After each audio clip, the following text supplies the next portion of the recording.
جی السلام علیکم ورحمۃ اللہ وبرکاتہ۔ ملیشیا میں رہتے ہوئے تمام پاکستانیوں کو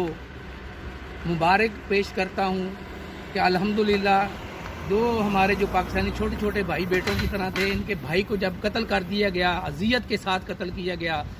11 تاریخ کو اغوا کیا گیا اور پھر 15 تاریخ تک اذیت دیتے رہے، ان کے گھر والوں سے پیسوں کی ڈیمانڈ کرتے رہے، ان چھوٹے بھائیوں سے ڈیمانڈ کرتے رہے، یہ رو رو کے کبھی پاکستان ایمبیسی میں جاتے تھے، کوئی ان کی فریاد نہیں سنتا تھا، تھانے میں جاتے تھے، کوئی فریاد نہیں سنتا تھا، کئی دن لاگے یہ کہتے تھے کہ ہمارا بھائی قتل ہو جائے گا، پلیز ہماری مدد کرو، بلکہ پاکستان کے ایمبیسی کے افسر نے کہا کہ تمہارے بھائی نے فراڈ کیا ہوا ہے اور ہم تمہیں